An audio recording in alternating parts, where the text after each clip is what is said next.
North rivals when the Bears host the Packers. Jay Cutler is never happy to see the Cheeseheads with only one win in 12 career starts against Green Bay. In fact, Jay Cutler has lost 8 consecutive starts against the Packers, including the playoffs. He has a QBR of just 26.2 against Packer defenses, and his last win came in Week 3 of the 2010 seasons. Packers, Bears, Skip. Who gets the W? Stephen A. Smith, now the roles are reversed from our previous prediction on Cowboys versus Giants. I can't believe I'm going to do this, but I'm going to do it.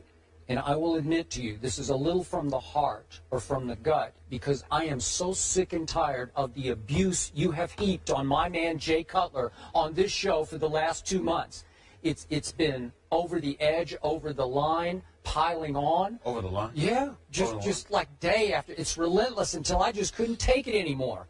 So I am here to predict the Chicago Bears, led by Jay Cutler, will upset the Green Bay Packers on Sunday in Chicago. These are arch rivals. Green Bay is a prohibitive 7-point favorite on the road.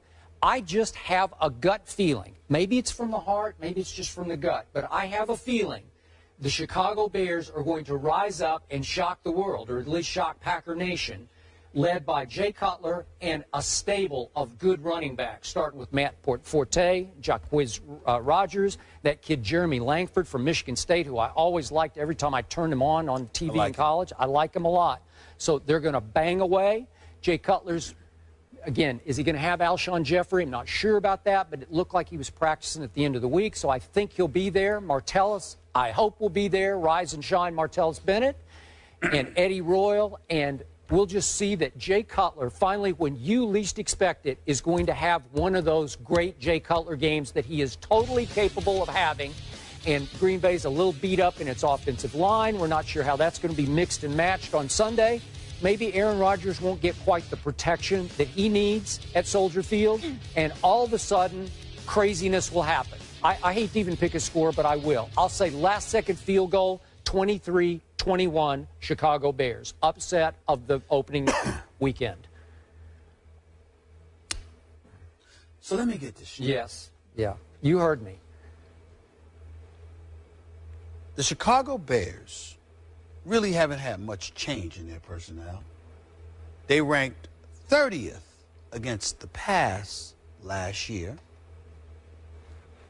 They're going up against that bad man that he is, Aaron Rodgers. He used to be. Who has pretty much had his way with them. And I am dumb. My picking the Giants against Dallas was dumb. But you're allowed. I told you we had role reversal. I told you. But you're allowed to sit up there and not only pick Jay Cutler to have the audacity, the unmitigated gall to sit there and look into the cameras on national television and say that I crossed the line. Forget the damn debate about the Bears and Green Bay. Green Bay will win this game. Let's address the real elephant in the room. I crossed the line with Jay Cutler, a person that the only time you have seen him smile was when he was signing a contract, a man who has spent years stealing money from the Chicago Bears, who should be arrested for theft just because of how pathetic he has been. That Jay Cutler, I have crossed the line with him. With him, I don't even know if it's sorry behind his welcome back at Vanderbilt, because he might contaminate the university considering how pathetic he has looked in the last couple of years. That's right. Well, maybe. Yeah, I like Vanderbilt. But here's the deal. Jay Cutler, he can throw. He's a tremendous athlete. He's tough. He's taken punishment over the years. All of those things are true. What is the knock against Jay Cutler? He is leaderless, and he is indifferent to production. He doesn't care. If he stinks up the joint, so what? If the Chicago Bears lose, so what? If the city is miserable because of his presence, so what? If he's overpaid, the joke's on you, because he cashes the check every couple of weeks. Then I have crossed the line. If the city of Chicago can sit up there and get rid of him, you think that Michael Jordan returned and they threw a parade, okay, down Wacker, for crying out loud. Don't give me them stuff about Jay Cutler. Jay Cutler is lucky to even have a damn starting job in the NFL. He deserves to be a reserve, because one of the prerequisites for being a starting quarterback in the NFL should be that you got to care. You got to care about your job. You got to care about being productive. You got to care about actually winning as opposed to losing and going home with a family that smiles because everybody knows the check is coming. This is what the life of Jay Cutler is like. Don't tell me I crossed the line with this man.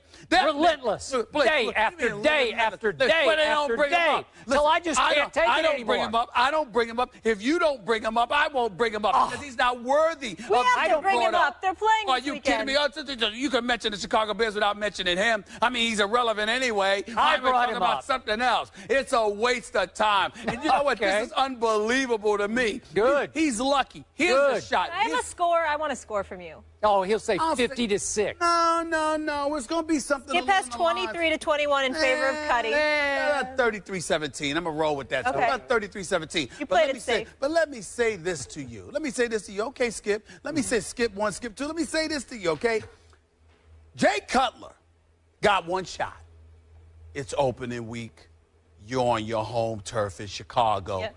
Green Bay is without Jordy Nelson. The offensive line is suspect. And remember this. New regime in Chicago. John Fox takes over. Adam Gase is your new coordinator. Well, I know John Fox can coach, particularly on the defensive side of the ball. Got it. Okay? I'm not, listen, I think that it's going to take time for Andrew Gase and those boys to work with Jay Cutler. I just think he's a lost cause. Adam, sorry. I just think he's a lost cause. Gase. I just think he's a lost cause. Australian. That's what he is. How do you know Jay that? Cutler is a lost cause. I just want to say that. Lost cause. So he has no shot anymore. Listen. He'll win a few games this year. Okay? Chicago might have a John Fox is going to pull off miracles. Listen, hey, that's fine. 6, 7 wins, maybe. All I'm trying to say to you is this. Whatever the Chicago Bears do on a positive note, it will be in spite of Jay Cutler, not because of him. You can book that. Okay. He's got to care. I'm going to say he will be the reason they pull off the upset of this opening NFL weekend. Okay. And that's your heart talking. Capable. I told you it's my heart talking. Maybe my gut. I just have a feeling about your heart or gut. Just don't give me a football reason as to why you could sit there and talk about Jay Cutler. Because football-wise, there is no reason to talk about Jay Cutler. Wait a second. There is no reason. Does he not have a cannon arm? Listen. Yeah, you always say that. Is he athletic? Listen. He's worse than the Tim Tebows of the world. Would you like me to tell you why? Because at least Tim Tebow cares. See, Jay Cutler's the worst kind because he has all the... If Tim Tebow had his talent, Tim Tebow would be a perennial All-Pro. His team would possibly win Super Bowls because whatever it takes to win. Jay Cutler has all the talent in the world and wasted away while collecting the check. It's the worst kind. I want to know, you brought up Tim Tebow. I did not. No, I'm just saying, I'm bringing it up only from the perspective that he cares. The guys that care, but he doesn't have the talent. Jay Cutler has the talent, but doesn't care. Want me to get under your skin a little more? Do you? Go ahead. Cutler and Rodgers tied for the most guaranteed, not most guaranteed money, same amount of guaranteed money, $54 million. That is disgraceful. No wonder. What is it? Emery? Is that what was it? Emery that gave Cutler that money as a GM for Chicago? No wonder he's out. No wonder. The owner probably said I should have fired him twice. You understand? I mean, this is abysmal. Abysmal. Jay Cutler's stealing money, man. He's stealing money. And the city of Chicago is suffering because of it. Chicago's a great sports town. You work there. You used to write for the Tribune. You know what I'm talking about. It's a fantastic sports town. It's a shame. It's a shame because they really looking forward to football because it's the NFL, but they're really not because that means they got to watch Jay Cutler. They know. They know what's coming. It's really sad. It really, really, really is very sad what Jay Cutler has done to that town. It's disgraceful. He doesn't care. Okay, here's my he doesn't care. It's a sad show today. I'm going to close my case. Okay. I think it was a good thing that Brandon Marshall left or was forced to leave or whatever you say because they needed to break their alliance because Jay Cutler had become far too dependent upon Brandon Marshall. I think too Brandon Marshall-centric. I think it was beautiful for Brandon Marshall to get away from Jay Cutler because you know what? You can be contaminated in this world. I mean, it's easy to get contaminated, for crying out loud. Some of us get sick just by shaking sweaty hands. Others, like Brandon Marshall, get your careers ruined because you're associated with Jay Cutler. That's what's happening. That's over the line. That is over the line. That's the truth. Brandon Marshall might miss Jay Cutler this season. Just saying. Wait. Just saying. With the Jets, he might miss his quarterback. Geno Smith, yeah, you make a point. But the flip side to it is that if you got guys that are working hard and trying to win every day and actually care, it might actually be an upside. I'm just saying. Get your point. Fair enough. Moving on, more games to pick. The Rams have had recent success at home against Russell Wilson and the Seahawks. Will that trend continue on Sunday? Find out next.